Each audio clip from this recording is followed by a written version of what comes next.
thumbs up for the go-getters, the ambitionless appears they should know. Hey folks, how are we doing today? So what I'm going to be taking you through is one of the biggest questions I get asked, and sort of one of the biggest things I seem to come across in regard to deadlifts, and that is people thinking that they are weak at the bottom position of a deadlift, or maybe knowing that they can't get the bar up quite as much as they like to. So what I'm going to do here is break this down and give you some quick, simple tips that you can use to improve that deadlift at the bottom and get you new, stronger deadlifts, better PRs. Okay. So what I've got my bigger list of points I'm going to go through. I've got a little bar I'm going to use for the sake of demonstration. I just came from the gym, so I don't really fancy doing another massive session of that. So what we're going to start with is actually looking at what is it that you're particularly weak at. So when a lot of people say I'm weak at the bottom of a deadlift, they've not really taken the time to analyse where particularly they're weak. So for a lot of guys that I've written down, it's essentially 3 different points: the starting position, breaking the bar from the floor, and then the first couple of inches, which are essentially really different points in your deadlift. So you need to first decide where you are. If you're talking about starting position, then it's usually a case of setup. You need to work out how to get your setup better and how to improve that. Your next one, struggling to get the bar off the ground, we need to work out if that's the next point up. Your setup might be okay, but you can't quite break the bar well, you can't get it up aggressively enough, so we're going to have to work on that. And then our third point, what I've written down, is when the bar is sort of off the ground an inch or two, your lower back might be rounding, or maybe you're just feeling slow, not getting particularly much power. So these are 3 or technically 4 issues that I want to work through right now, go into a bit more detail about. So, number 1, setup. Usually, if you can't get a good setup, it's because of 2 reasons. It's because you're either a newbie to it, you're quite new to the deadlift as a move, your proprioception, your ability to understand where your body is just quite poor. That's just going to come with practice, and my recommendation for that is just keep practicing the movement. Look at a good couple of guides, practice your hip hinge pattern, okay? Typically what a lot of beginners find is they can't get the hinge properly, they can't get the hip hinge, so just imagine sending your bum back towards a wall behind you, essentially, while keeping that chest up is the biggest cue I can give for that. Just practice. If not, if you feel that you're quite more an advanced lifter or an early intermediate, you've not got any particular problems with that element of the setup, you know what to do, you just can't quite get it, then it's usually a mobility issue. That usually comes down to the fact that you can't quite get into the right position. It could, with mobility, it's always a bit tricky trying to say exactly what it is. It could be that you have particularly tight hips, it could be, usually it's tight hamstrings, to be honest, that you can't get right down to the bottom position. Personally, I found that my deadlift improved the most when I tried to improve my mobility for the squat. Once I could get a proper, sort of ass to the grass, full bottom position squat, my deadlift came along a lot, because it sort of involves a lot of hip and hamstring and just general mobility in your legs and in your hips. So that helped a lot. A nice stretch I use for that, I'm just going to grab this, so if I don't destroy the camera too much, just going to move you down a little bit, okay? Yeah, let's just pop you down here. So what this is, the nice stretch I use, is I would just pop myself down to here, to this bottom position, and then I'm getting my elbows inside my knees. I'm just pushing them out a little bit, okay? So you're trying to get as far as you can down. If you can't quite get to this position, what I like to do, here down there, I would grab like a post or something. So here, imagine this as a post or whatever. I would literally go as far down as I can, lean against it, and sink into this squat. If I can only get to here, that's fine. Just try and sink an extra couple of inches each week, and that helped me a lot. So what I've just demonstrated there is your squat, essentially getting into a full squat. But I found that helped my deadlift massively. So that's one of the things that you can definitely do. Another one is going to be what I call a waiter's bow, essentially. It's just getting both legs straight in together, chest out, and just a nice lean forwards. You notice the back stays straight, and then as far as I can go. So that just gets a nice stretch through the hamstrings, another bit of mobility. That can help a lot, okay? So just a really quick, a simple mobility program could pay massive dividends for your deadlift. Also, a proper warm-up. So a lot of guys, when they get into the gym, you just want to hit the weights. We want to hit the weights real quick. We want to get real strong. We don't want to be messing about. But if you take an extra 5-10 minutes to warm up properly, to do a proper mobility routine, which I'll put links to on the channel, it's just going to pay massive dividends. It's going to help out a lot.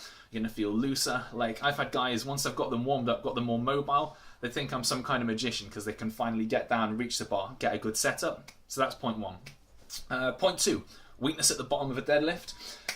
When you can't get the bar off the ground, okay? So this is when you physically, you've got a good position, you've got a good setup, but you're really struggling to get that bar off the ground, like you're pulling, but the bar just isn't coming with you, okay? Two reasons for this I typically find.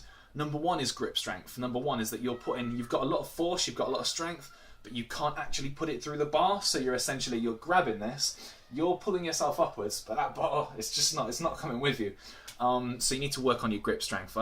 Simple stuff for that, you can grab dumbbells, just hold them out in front of you for a nice bit of work there. What else can you do? You could hang from a pull-up bar, it's a nice bit of grip strength. You can just grab a barbell, just hold it at your side, just for max. You're just going to do these for time, it's going to work your forearms, work your grip. It can be a nice little thing. Once you can hold that bar nice and tight, it's going to do you a lot of favours. You can also try using some chalk just for your deadlifts. I don't recommend it all the time, but it does help that grip. Position off the ground.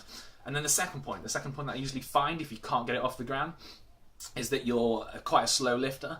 Now, I've never had this problem myself because I come from an athletics kind of background, so I've always had quite an explosive, fast deadlift. Too fast in time. Sometimes I've had to slow it down to work on technique. But what would really help if you're struggling to get up, like if you're just quite slow at the bottom, would be some speed deadlifts. So you might want to reduce your your percentage, reduce your weight to about 40 to 50% of your 1RM, and just take yourself through some speed deadlifts from the floor. So you can also do quite a useful variation of this with a dumbbell, so quite lightweight, and really focus on speedily bringing it up, driving through the legs, and slamming the glutes in. That's a nice way to do it. Do I need to give a demonstration? It can't hurt, can it, to give a quick demonstration? So I'm moving up. What I'm going to do is just put it down here. And if I grab a dumbbell from over here, then you'll notice what I've done. I've just got a 15 here, so nothing too heavy. You're just going to go down. I've got it on the floor, just firing up, nice and quick.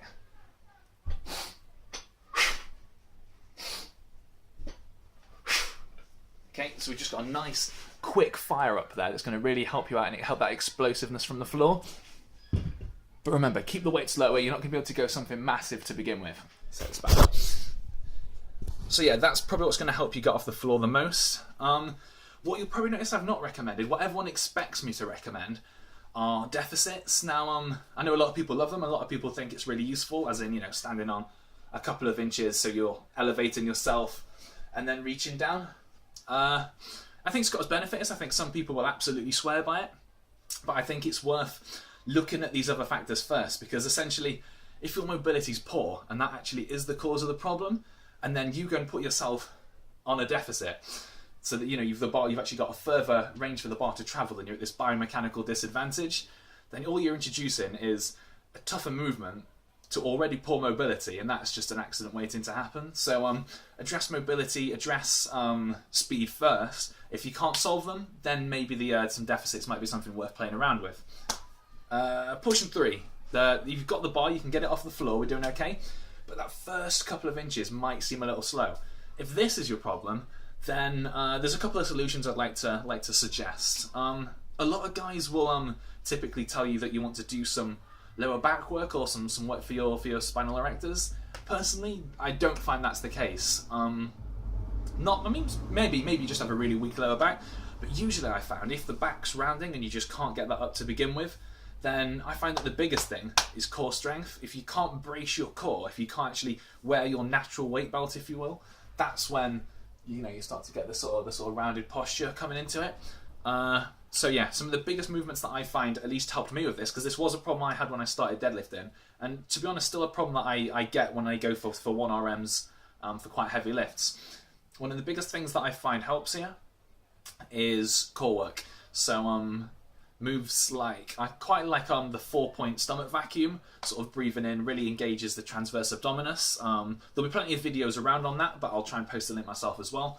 And then there's also dead bugs. Now dead bugs is a bit of a funny looking move, but it's a great one for integrating leg and hip movement along with core activation. So a lot of guys have really strong cores, but can't actually integrate that with a pattern or a movement. So a dead bug is a nice way of doing that, and I think that could help you out quite a lot. What else have I got? That's pretty much it for, if you can't get your sort of stuff the floor there, if you're really struggling with that lower back grounding, that's the point I'd make. last point, if you're, so you know, you're not struggling with your starting position, you're not struggling with getting the bar off the ground, you're not struggling with the speed. If the last thing you're struggling with, if the one point that you're having an issue with is, this is why I use my notes, see? If the last point you're struggling with is just that you're slow, okay? So you've got the bar off the ground, your first couple of inches are okay, your back is okay, you've managed to get your posture better, but just that sort of first half of the movement is still a little bit slower, then typically it's going to be hamstrings. It's going to be that your hammies are quite weak, that your posterior chain isn't firing as well as it could. So what I'd recommend there is some glute ham raises. If you've got a glute ham raise machine, that's always useful. If you don't, then there's a couple of variations you can do. For me, what I found was really useful when I couldn't access a glute ham raise was a glute bridge variation. So the variation I like to use, I don't have one here. Basically what you'll be doing is a typical glute bridge, but I would put my legs or put my feet elevated on a Swiss ball. So what that does is it adds a lot of instability, and I find it really absolutely batters the hamstrings, strengthens them a lot. It's really going to help you push through that deadlift, okay? So yeah, they're my ideas. That's what I've worked through, okay? I've tried to divide that by different issues you might have in terms of starting position, speed, lower back rounding, and just generally being slow in the sort of first half of the movement. Take my advice there, you know. If needs be, go back in the video just a little bit. Work out what it is that you need to sort out, replay it a little bit. But yeah, that is pretty much what I'd recommend, okay? If you do all of that and you still can't get it to work, shoot me a message and I'll analyze your form and we'll see exactly what's going wrong there. But I recommend for 90-95% you guys, just taking that advice is going to pay massive dividends, going to get your deadlift flying up, and you shouldn't have any more problem sort of getting that first half of the lift. See you guys later. Oh yeah, if you like the video, make sure to like, to subscribe. That should be about it. I'll put up another video next week. See you later, folks. Well,